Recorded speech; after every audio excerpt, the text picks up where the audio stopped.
요한복음 11장 28절로부터 44절까지의 말씀을 가지고 지난주에 이어서 죽지 않는 것 그 이상의 믿음 두 번째 시간으로 함께 말씀을 나누려고 합니다. 1999년도에 개봉한 매트릭스라는 영화가 있습니다. 아시는지요? 네, 벌써 20년도 더 전에 개봉했던 영화였는데 그 당시에 전 세계적으로 큰 센세이션을 불러일으킨 영화였습니다.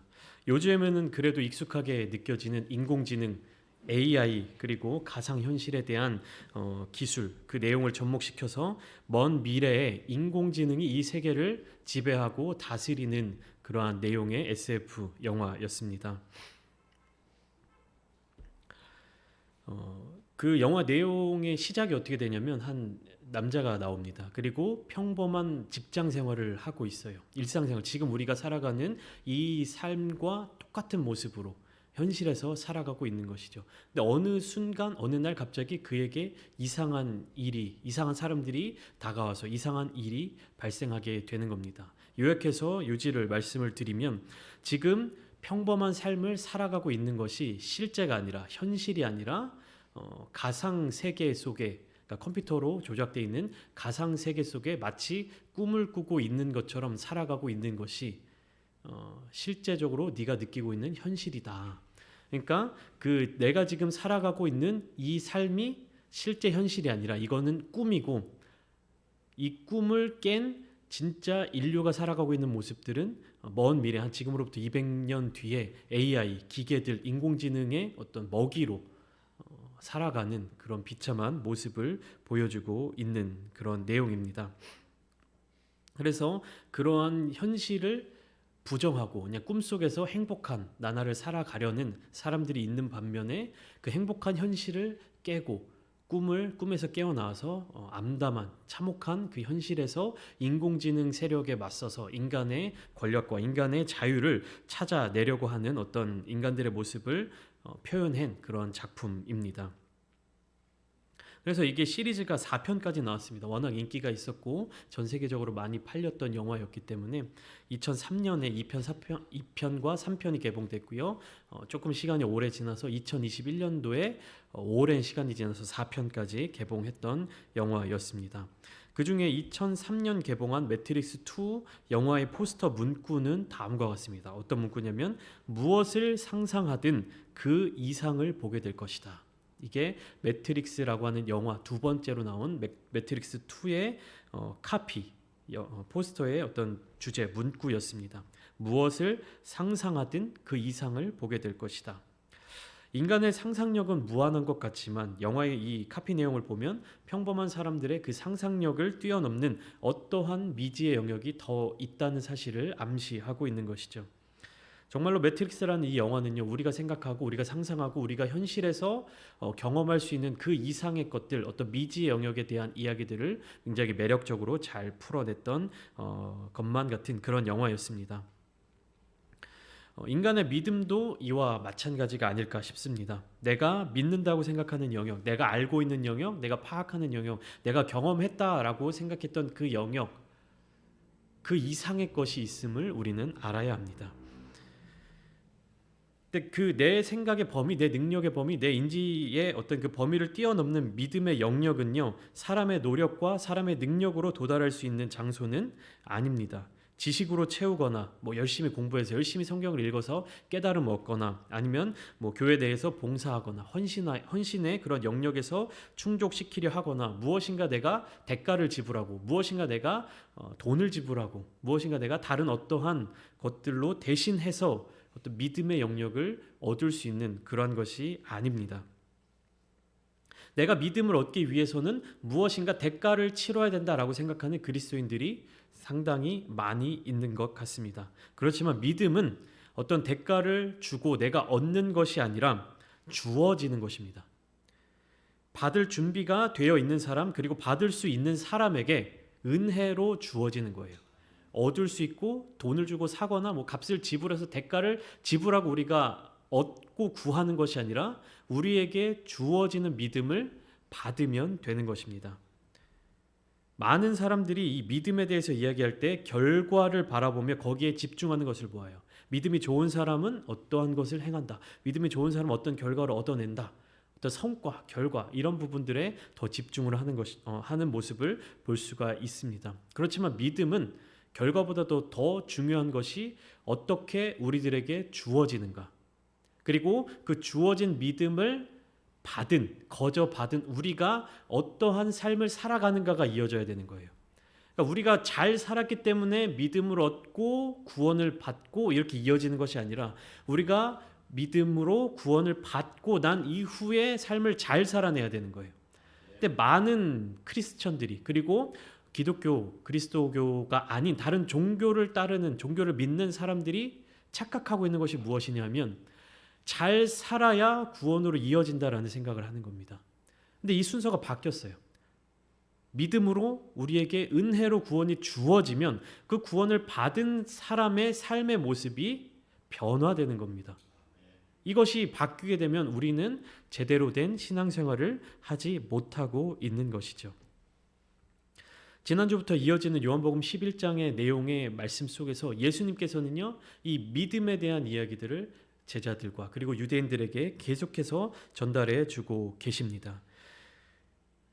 28절로 시작된 오늘 본문 말씀은 지난주의 마지막 절인 27절이죠. 마르다가 이렇게 고백합니다. 이르되 주여 그러하오다. 주는 그리스도시요 세상에 오시는 하나님의 아들이신 줄 내가 믿나이다. 예수님께서 마르다를 설득하시고 마르다에게 믿음을 전해 주시자 이제 마르다가 그렇게 고백을 하죠. 이때 마리아는 어디에 있었습니까? 집 안에 머물러 있었습니다. 그래서 오늘 본문의 시작인 이 말을 하고 돌아가서 28절에 그 자매 마리아를 불러 말하되 선생님이 오셔서 너를 부르신다 하니. 29절 마리아가 이 말을 듣고 급히 일어나 예수께 나아가매. 마리아가 이 말을 듣고 어떻게 했다고요? 급히 일어나 예수께 나아갔다. 집에 앉아있던 마리아는 예수님이 부르신다는 그 소식에 집 밖으로 나왔습니다. 그래서 주님께로 나아갔죠. 이때 예수님은 어디에 계셨습니까? 마을로 들어오지 아니하시고 마르다가 맞이하러 나갔던 그곳에 그대로 계셨습니다.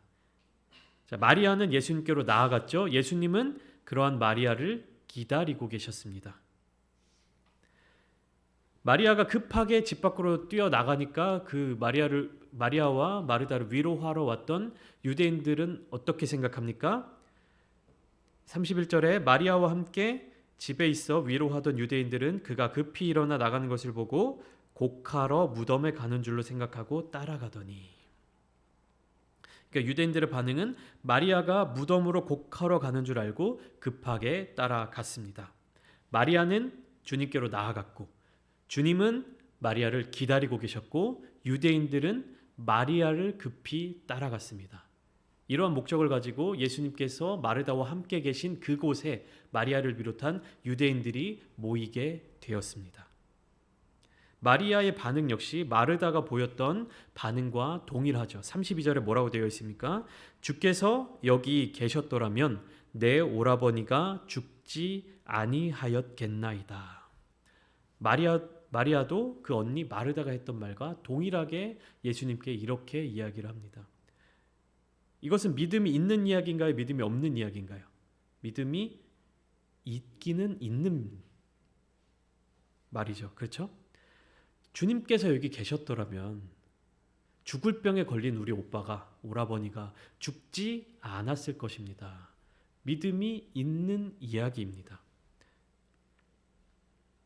그런데 예수님께서 원하시는 믿음은 이것을 뛰어넘는 믿음을 원하셨던 것이죠. 그러니까 죽지 않았을 것입니다. 이것도 대단한 믿음이 맞습니다. 하지만 예수님께서 마르다 그리고 마리아 유대인들 예수님의 말씀을 듣는 그 유대인들에게 전해 주시고 싶은 말씀은 무엇이냐면 죽지 않는 것 그것 이상의 믿음을 보여주고 싶으셨던 거예요. 그렇기 때문에 11장 25절에 나는 부활이요 생명이니. 부활이 무엇입니까? 제가 어린이 부서 유년부 초등부 그러니까 초등학생들을 대상으로 설교를 하면서 종종 이렇게 질문을 해요. 여러분 예수님이 우리를 위해서 부활을 하셨잖아요. 그러면 부활하기 위해서 뭐가 필요할까? 라는 질문을 합니다. 여러분들 뭐가 필요할 것 같으세요? 그렇죠. 부활을 하려면 일단은 죽어야 됩니다. 그러니까 죽음이 반드시 전제되고 그 이후에 이어서 부활이 있을 수가 있죠. 죽음이 없으면 뭣도 없습니까? 부활도 없는 것이죠. 그렇기 때문에 예수님께서는요, 죽지 않는 이 믿음, 마르다 그리고 마리아가 고백했던 주님께서 여기에 계셨더라면 내 오라버니가 죽지 아니하였겠나이다. 이 믿음, 이 고백 그 이상의 믿음을 이 자매들에게 또 유대인들에게 전해 주시고자 이곳까지 오셨던 것입니다. 33절부터 35절까지 내용을 보시면 완전한 하나님이신 예수님께서 또한 완전한 인간이셨다라고 느껴지는 그런 모습들이 나타나고 있습니다. 33절을 먼저 보시면 예수께서 그가 우는 것과 또 함께 온 유대인들이 우는 것을 보시고 심령에 비통히 여기시고 불쌍히 여기사. 자, 33절에 예수님이 가장 먼저 나오죠. 그가 우는 것. 그가 누굽니까? 마리아죠. 그렇죠. 마리아. 여기 나오는 33절에 나오는 그는 마리아입니다. 그가 마리아가 우는 것과 급히 일어나 나온 마리아를 따라온 함께 온 유대인들이 우는 것을 보시고 그 모습들을 보셨어요. 그리고 심령에 비통히 여기시고 불쌍히 여기사 그들을 안타까워하시고 성경에 또 다양한 성경 학자들이 얘기할 때 비통히 여겼다라고 번역한 이 단어를 또 어떻게 보냐면 분노하셨다라고도 봅니다. 근데 이거는 다양한 학자들마다 해석이 너무 다르게 나타나고 있어서 그냥 우리는 한글 이제 성경처럼 비통히 여기셨다, 안타까워하시고 답답하게 여기셨다, 그리고 불쌍히 여기셨다. 34절에 뭐라고 말씀하십니까? 이르시되 그를 어디 두었느냐 이렇게 물어보셨어요. 33절 심령의 비통히 여기시고 불쌍히 여기신 이유는 무엇입니까? 무엇을 보시고 비통히 여기셨어요? 그들이 우는 것을 보시고 비통하게 여기셨습니다. 자, 그럼 우리가 성경을 쭉 볼 때 이 사람들이 마리아를 비롯한 이 사람들이 왜 울고 있었을까요? 나사로가 죽었죠. 이 죽음 가운데 이들은 무엇을 느낀 겁니까? 예수님이 여기에 계셨더라면 죽지 않았을 것인데 근데 죽었잖아요. 안타까움과 소망이 없음. 소망이 없는 거예요. 지금 이 울고 있는 사람들에게는 예수님이 오셨는데도 뭐가 없어요? 소망이 없어요. 그러니까 이미 유대인들 이 문화 가운데에서는 부활 신앙이 있었습니다. 부활에 대한 믿음이라든지 부활에 대한 어떤 정보가 없었던 게 아니었어요. 부활을 부정했던 사람들은 누구뿐이었습니까? 유대인들 중에 사두개인. 부활이 없다 하는 사두개인들이 예수께 나와 이렇게 이야기가 시작되잖아요. 그러니까 그 사두개인들을 제외하고는 바리새인들조차도 부활 신앙이 있었습니다. 그런데 메시아로 여기고 메시아로 믿고 그렇게 큰 표적과 이적을 구하고 또 그렇게 직접 보여주셨던 예수님이 이곳에 오셨는데 이들은 여전히 작은 소망 하나 발견하지 못하고 있는 것입니다. 그리고 35절을 보면 굉장히 인상 깊은 성경 말씀이 나타나고 있어요. 예수께서 무엇을 하셨다고요? 눈물을 흘리시더라. 예수님이 왜 눈물을 흘리셨을까요? 네. 예수님께서 눈물을 흘리시더라. 지금 이 성경을 제가 구조적으로 잠깐만 설명을 드릴게요. 35절이 예수께서 눈물을 흘리시더라라고 되어 있잖아요. 그러면 이게 33절과 34절에 이어지는 내용일까요? 아니면 36절과 37절에 이어지는 내용일까요? 35절 딱 가운데 예수께서 눈물을 흘리시더라라고 되어 있잖아요. 이게 33절과 34절의 결론 부분일까요? 아니면 36절과 37절의 서론 부분일까요?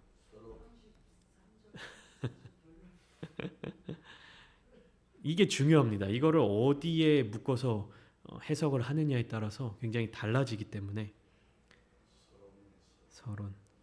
자, 서론이라는 의견도 있으시고 결론이라는 의견도 있으시고 그래서 우리가 한글 번역으로 보면 다양하게 느껴지는데 성경을 해석해서 그 순차적으로 보면 어떤 부분이냐면 33절, 34절의 결론 부분입니다.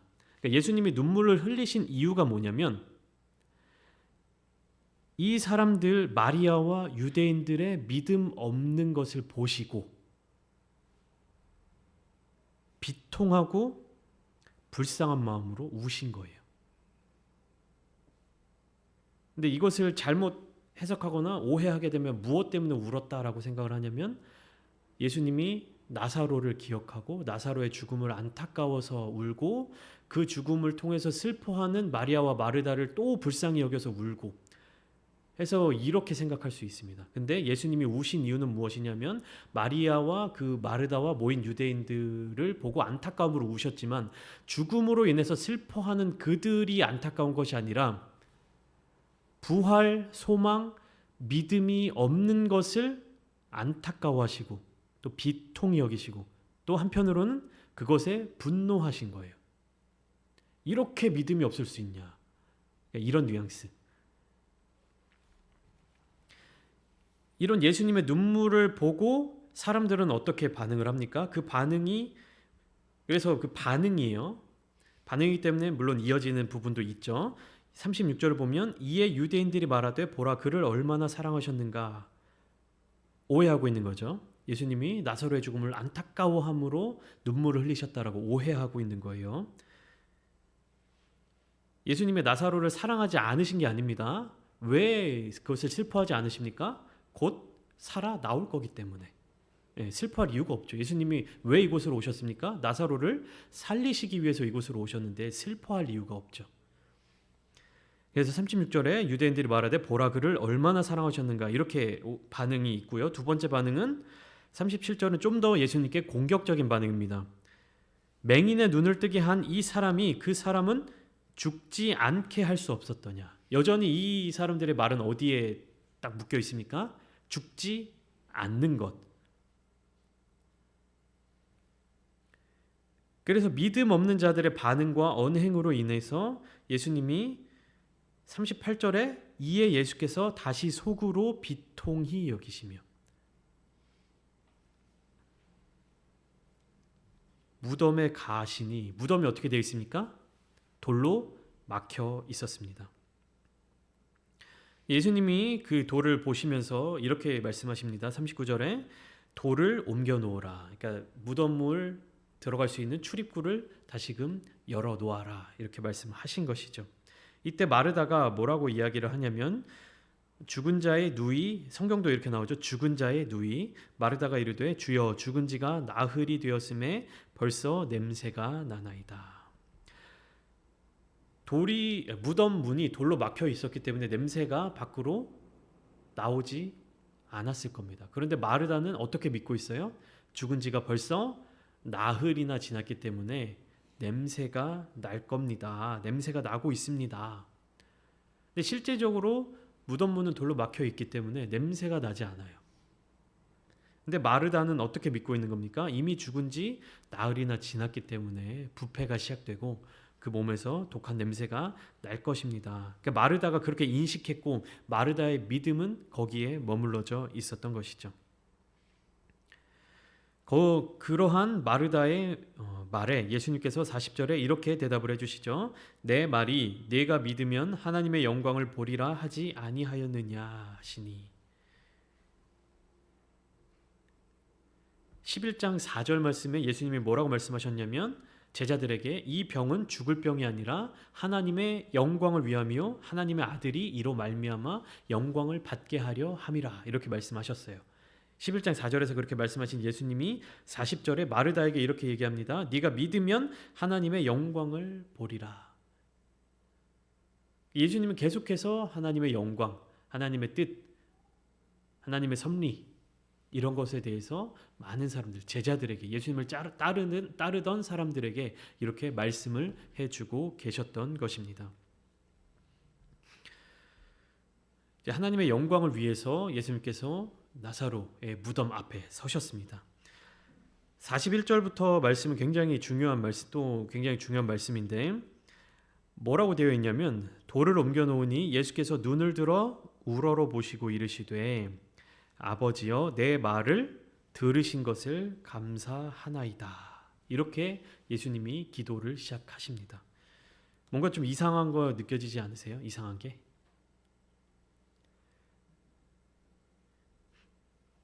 42절을 또 쭉 볼까요? 항상 내 말을 들으시는 줄을 내가 알았나이다. 그러나 이 말씀 하옵는 것은 둘러선 무리를 위함이니 곧 아버지께서 나를 보내신 것을 그들로 믿게 하려 함이니이다. 이렇게 이어지고 있어요. 예수님의 기도가. 근데 41절을 보면서 뭔가 이상하다라는 것을 느끼시지 못하시겠습니까?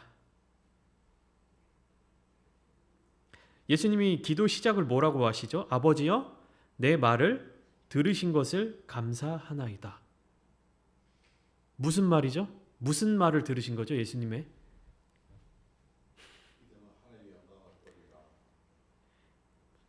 자, 요거를 제가 여쭤본 이유가 뭐냐면 예수님이 나사로를 살려달라는 기도를 하셨습니까? 이전에 안 하셨죠.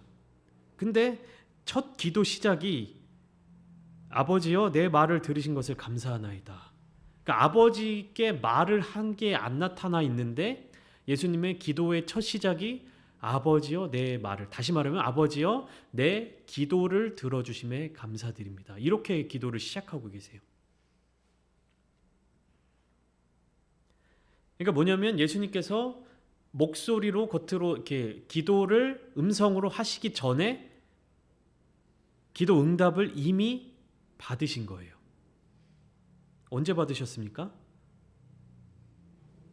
정확한 시기는 저희가 모르죠. 정확한 때는 모릅니다. 그런데 예수님이 이렇게 기도하시기 전에 이미 응답을 받으셨어요.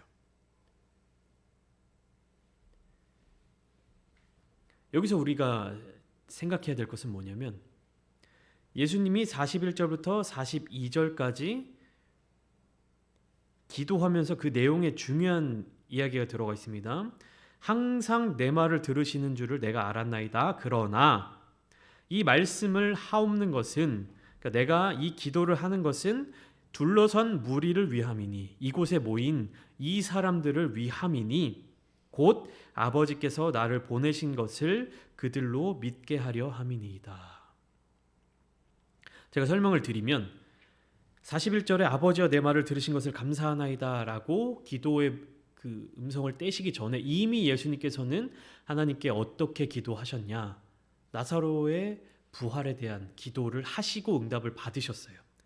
근데 그 기도의 모습이 성경에 나와 있지는 않죠. 그러니까 우리가 유추해 볼 수 있는 것은 무엇이냐면 예수님은 언제 기도하셨습니까? 언제 기도하셨다는 것을 우리가 생각할 수 있습니까? 항상 입술로 고백하면서 기도를 하고 겟세마네 동산에 가셔서 사역 다 끝나시고 기도하시는 것, 그리고 이렇게 사람들 앞에서 마치 대표 기도하듯이 이렇게 기도하시는 것 이외에 예수님은 항상 하나님과 교제를 나누시고 항상 하나님께 기도하고 하나님의 응답을 받고 아버지가 내 안에 계시고 내가 아버지 안에 있고 이러한 삶을 사셨던 거예요. 그러니까 이미 성경에서 예수님께서 겉으로 음성으로 드러나는 기도를 하시기 전에 저는 이제 묵상을 하면서 이미 나사로가 병들었다 하는 그 소식을 들으면서 예수님이 가시기 전에 이 기도에 대한 응답을 받으셨을 거라는 저 개인적인 묵상을 했습니다. 그러니까 언젠지는 성경에 정확히 나와 있잖아요. 그렇지만 예수님이 나사로의 죽음과 나사로의 부활 이 사건을 위하여서 이곳에 온 이유는 뭐냐면 하나님의 영광을 위한 거예요. 계속해서 예수님은 그 삶 속에서 그 마음 속에서 무엇을 두고 하나님과 교제 나누시며 기도하셨던 겁니까? 하나님의 영광, 하나님의 뜻을 위해 그러한 삶을 사셨고 그러한 사역을 하셨기 때문에 예수님은 죽지 않는 것 그 이상의 믿음을 유대인들에게, 제자들에게, 마르다와 마리아에게 주실 수 있었던 것입니다. 그렇지만 이미 응답받은 기도지만 이것을 음성을 내서 기도를 하는 이유는 무엇입니까? 그곳에 모인 무리들을 위해서. 그리고 43절에 이렇게 나와 있죠. 이 말씀을 하시고 큰 소리로 나사로야 나오라 부르시니 죽은 자가 수족을 배로 동인 채로 나오는데 그 얼굴은 수건에 쌓였더라. 예수께서 이르시되 풀어놓아 다니게 하라 하시니라. 43절에 나사로를 부르시는 예수님의 모습이 나와 있죠. 나사로야 나오라. 나사로를 향해 무덤에서 나와 예수님께로 가까이 오라고 말씀하시는 주님의 명령입니다. 나사로는 무덤 속에서 이 명령을 들었습니다. 그리고 이 명령에, 이 권위에 순종하여서 나왔던 거죠.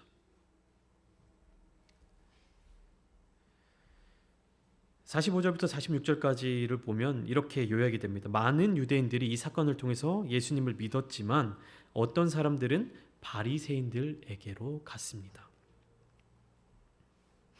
믿지 않으려는 사람들이 그렇게도 요구했던 표적이죠. 예수님께 계속해서 이 사람들이 요구했던 게 뭡니까? 당신이 정말 그리스도시면, 당신이 정말 메시아시면 그 표적을 우리에게 보여라. 그 증거를 우리에게 보여줘라. 이 사람들이 원했던 증거는 어떤 증거일까요? 어떤 기적과 어떤 이적을 베풀어야 예수님께서 정말로 메시아이고 예수님께서 정말로 그리스도이심을 믿을 수 있었을까요? 제가 볼 때는 죽은 사람을 다시 살리는 이 표적 그 이상의 것을 보여줄 수 없을 거라고 생각이 듭니다. 그런데 이 믿음은 제가 아까 말씀드렸던 것처럼 인지적인 부분에 있는 것이 아니에요. 믿음은 어떤 조건이 달려 있을 때 생기는 것이 아닙니다. 마르다와 마리아가 이야기하죠. 주님께서 여기 계셨더라면 내 오라버니가 죽지 아니하였겠나이다. 그리고 많은 유대인들이 얘기했죠. 맹인의 눈을 뜨게 한 이 사람이 그 사람은 죽지 아니하게 할 수 없었더냐. 죽지 않는 것에 집중했던 사람들에게 죽은 자를 살리신 가장 큰 표적을 예수님께서는 보여주셨습니다. 그럼에도 불구하고 그 표적을 보고도 예수님을 믿지 않고 그리고 예수님을 죽이려고 예수님을 공격하려고 예수님을 제거하려고 했던 사람들이 뒤이어서 등장을 하게 되는 것이죠. 이 예수님을 공격했던 사람들은 요한복음 5장에서부터 계속해서 동일한 모습을 보이고 있어요. 계속해서 예수님께 동일한 요청을 하고 있습니다. 당신이 정말 그리스도면, 당신이 정말 메시아면 그 증거를 보여라. 표적을 우리에게 보여라. 예수님이 계속해서 표적을 보여주시죠. 병든 자를 고치시고 굶주린 자들을 먹이시고 오병이의 기적을 통해서 죽은 자를 살리시고 점점 더 큰 기적과 표적을 보여주시는데 어떻습니까? 이 사람들에게 믿음이 생깁니까? 안 생깁니까? 안 생깁니다. 인지적인 부분, 어떤 조건적인 부분으로 인해서 믿음이 생겨날 수 없는 거예요. 그러나 이미 죽은 나사로에게 예수님께서 명령하셨죠. 나사로야 나오라. 이 명령에 나사로는 복종하고 그 몸에 수족을 배로 동이고 얼굴이 수건에 쌓인 채로 걸어서 나왔습니다.